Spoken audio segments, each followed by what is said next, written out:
is what they do is they tend to kind of let them do what they want in hopes that it doesn't escalate any worse. If you remember the Black Lives Matter protests, the George Floyd protests, one of the things that the police kind of started doing after that is, look, if we don't confront them and we just let them do what they want, which is essentially anarchy, I wouldn't recommend it. That's not what I would order the city to do. But they're just hoping that they just go home by themselves if we don't do anything. But there has been vandalization as soon as they got here. Glass bottles were thrown at police officers. As of right now, I haven't witnessed or heard of any real violence where like there's been apprehensions of protests or stuff like that. So yeah. Anthony, all right. So let me ask you. I've already got the stream going good. So, what time did this start today, and how many people have you think have been involved in the whole ordeal? So there's been a couple thousand protesters. When I got here a little bit late just because I had other stuff going on earlier. I got here maybe around 5:30, and there were still thousands of people here. From my understanding, the protest maybe started a little bit earlier, maybe around 12 o'clock, 1 p.m. I had seen some reportings that there was large groups gathering in downtown City Hall here in Los Angeles. And so, yeah, there's still thousands of people here. And from my source at LAPD, he said that they're just not, they don't have the manpower if this goes south. So I'm just kind of praying that it doesn't turn south. Hey, Anthony, I got a question. My audience is saying that it gives us the BLM vibes. Do you think there's a correlation with this protest and any BLM connection? Oh yeah, absolutely. So I've actually been doing a lot of research and investigation into a lot of the local organizations here. You're talking about the Democratic Socialists of America, Black Lives Matter, Los Angeles. You've got the RevCom, the Revolutionary Communists. All these people serve to basically infiltrate protests like this, and I've actually already seen them here. I've seen Democratic Socialists of America. I've seen the Revolutionary Communists. I've seen people with Black Lives Matter signs and shirts as well. So yeah, people need to understand, and there's a really good book on this. It's called Karl Marx and the Devil. Is that the whole point of communism is to infiltrate groups like this and say, hey, if you join us, if you join our movement, we can be bigger together against the machine, right? And then they'll call it the fascist machine. And that's obviously people like LAPD. But if you can actually take a look, a lot of these LAPD members are Hispanic. If I remember my numbers correctly, over 70% of LAPD officers are Hispanic, and that's due to the sheer population of Hispanic and Latinos in Los Angeles. So yeah, there are definitely. The only one I haven't seen really is Antifa, but I have seen DSA, Democratic Socialists of America. I have seen the Revolutionary Communists, and I have seen Black Lives Matter. Hey, Antifa are usually the ones that tend to kind of get the crowd going and start violence. So thankfully, I have not seen them yet. hey, Anthony, so are you saying you don't think this organic? What are your thoughts on this being an organic uprising? What do you think about that? I mean, look, man, I've been covering protests since 2017 independently. I research a lot of these groups where their money is coming from. The thing is parts of it are organic, right? So, for example, like when I was covering the Black Lives Matter George Floyd riots, there was a lot of honest people that came out because they were fooled. They really thought that Black Lives Matter was for them. So people just want to feel included. People come out on a Sunday, they're already hanging out in LA, they see this large protest, and they're like, hey, why don't we just jump in for a second, right? Um, so I would say it's a mixture. I think the people that are not organic are the leaders, are the people that put these events together. They're probably being told, like, hey, this is what we need to do. But I would say that a lot of the people here that you're watching, a lot of these people are organic. And what I mean by that is, there's a lot of talks of people getting paid to protest, etc. But to be honest, it looks like it could be a mix, you know? Hey, Anthony, I got another question. Have you seen any American flags whatsoever?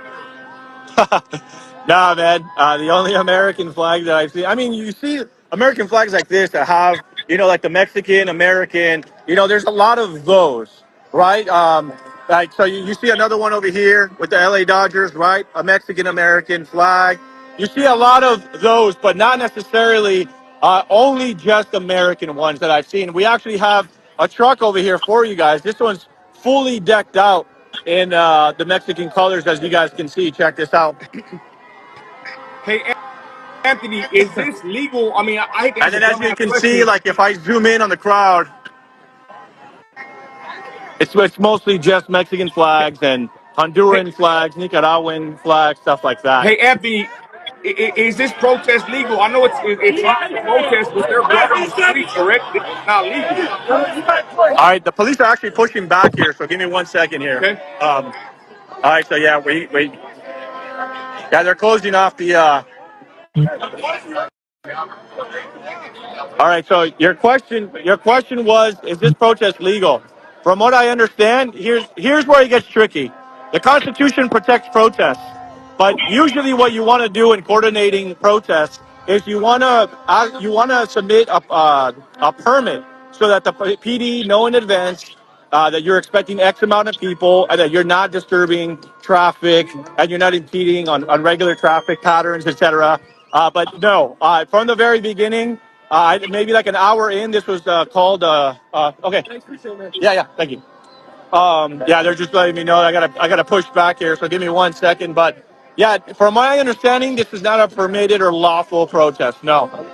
Hey, Anthony, what about the black support? I've seen a lot of Mexican content creators and rappers saying the blacks are not supporting this movement. Have you seen any black support whatsoever on the ground? Yeah, there's actually. I can maybe try to see if I can get like an interview for you here. Um, let me see here.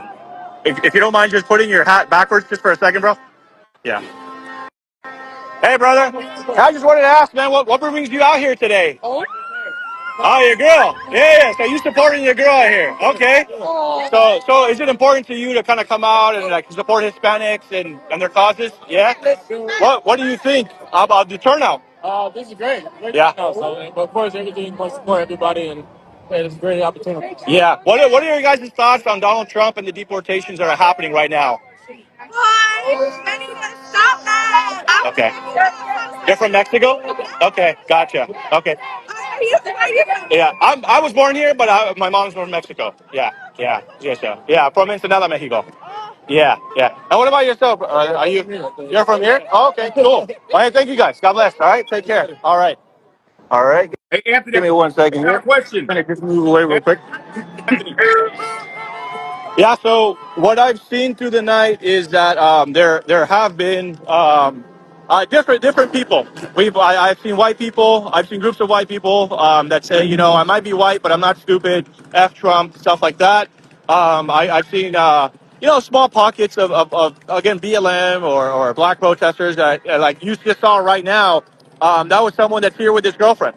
So they're kind of like out here supporting because they are dating someone that might be Latina or someone that is impacted by obviously the immigration policies. hey, I got a question. Yes, sir. Have you heard about the cute snow boots, like a pre-planner? The cute snow boots. Yes, that was actually sent to me by a local ICE agent that told me that they have been briefed that there is a trend happening on TikTok. We're being pushed back here again, so just give me 1 second. Go ahead. Hopefully, it doesn't get too loud. But yeah, that is an ongoing trend that's happening right now on TikTok, where people are putting like the cute snow boots or ice boots, stuff like that, to basically communicate with each other where ice raids are either going to be happening or they have happened. There are some videos with that hashtag where the video is basically people coming up to the ICE agent and asking for a badge number, their name. It's a way for them to kind of communicate and kind of build this database of active ICE agents and stuff. And so what I have seen with a lot of the ICE raids and talking with my ICE source is a lot of them are having to cover up their face and they're only leaving one person unmasked and that's kind of like the liaison so that they're the person that the people can talk to if they have any questions. Hey, Anthony, who do you think's behind all this? Do you think there's an organization? Who's behind this? I mean, look, man. We just got report today that Border Patrol agents have been given a memo saying that the cartel has green lit attacks on Border Patrol agents to include modern drone fare. That was a report that I believe came out of Newsmax this morning. And so you got to remember, man. Illegal immigration is human trafficking, child trafficking, it's sex trafficking. These people are not going to go quietly into the night. You're talking about tens of billions, if not hundreds of billions of money that they're receiving every single year just from the human trafficking and the drug trafficking. So you can imagine, they're probably going to be funding a lot of this. I gotta do my research and make sure that we can connect those dots. But I just wouldn't be surprised if that's what we come to find out. Anthony, what is the overall attitude from ICE agents? I know we're praying for them, we support them. What's their attitude about everything going on? A lot of them actually are pretty happy. They said that for the last 4 years, they've basically been Walmart greeters, not being able to do their jobs, not being able to perform these raids. A lot of them are saying that the morale is a lot higher within the departments, and they're just happy to be making, the safe street again, and the city street again, and the community safe again for Americans. Hey, Anthony, are you concerned with your safety? Has anybody recognized you? Nah, thankfully not, man. I've got a couple setups.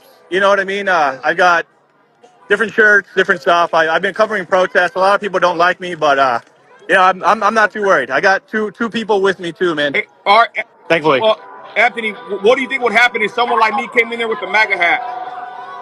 I would highly not advise it, man. You would probably have to stand behind police line, or I would fear for your safety, brother. Okay. I guess one more question. How long were they on the freeway exactly? Do you know? Well, I don't know how long. I don't know how long they were in the freeway the first time. They might have been there maybe half an hour. When I got here, they tried to get into the freeway one more time, but that was quickly shut down because more riot police were showing up. So they were maybe on the freeway 10, 15 minutes, and then they were kicked out. Hey, Anthony, should American citizens be concerned? Is this just a fluke, or do you think this is going to continue and get more violent as the days go on? So, like, man, this is something that I was discussing with other journalists. Here's the reality: birthright citizenship that Donald Trump is intending to end is going to go up to SCOTUS. If SCOTUS ends up ruling that birthright citizenship was never really that the way it intended, you got to understand SCOTUS doesn't usually rule on these very high level rulings until the end of May, which is the end of their session, because they're very controversial. So I think that what we're going to see here, and I'd be willing to put money on it, these kind of protests are going to continue to escalate in the coming months. And what's going to happen is when SCOTUS ends up repealing, if they do, birthright citizenship, right as college campuses and university campuses are going into summer, and basically everyone's going to summer, I think we might be looking at another George Floyd riot style event with the deportations, with the birthright citizenship. And then you got to remember, too, the state of Ohio, I believe, is introducing legislation to end Obergefell, which was the 2014-2015 ruling of same-sex marriage. And so Ohio is asking SCOTUS to also overturn that. If we're looking at overturning gay marriage at the federal level to go back to the state level, and you're looking at overturning birthright citizenship, and you already have this amount of people protesting, brother, it's going to get crazy in the summertime. That's all I can say. Have you heard? Uh, you know, Have you well, heard we'll about? see what happens because Donald Trump has been here before. He's had mass protests before, but this time, he's got a mugshot that says I'm not playing around this time. So it's going to be very interesting going into the summer. That's all I'll say. Hey, I've heard about counter protests or the MAGA getting ready to like boot up. Have you heard anything about the MAGA getting ready to go stand against these people at all? At least not locally. I have not heard anything like that at all. I have not heard about like Americans or patriots or militias or Trump supporters. I haven't heard anything like that at all. No, Okay, at least not here in Los Angeles. okay. It might, it Anthony, could I be appreciate happening your in time. red states. Who knows? Hey, Anthony, I appreciate your time. What's your cash app or what's your can you give us your information to give you any donations? Y'all got you live right now on my platforms. What's your information? Let them know. Yeah, if you guys want to follow me, I'm an independent reporter here in Los Angeles. You guys can just follow me on all social media at Informed with Anthony. That's at Informed with Anthony on Instagram. I've got YouTube. I've got everything. Yeah, you guys, I'm going to continue to be here the entire night until the crowd disperses. And All I right, man. appreciate Thank you, you bringing me Anthony. on, man. Thank you, man. God bless you. Hey, God bless you too, brother. Stay safe.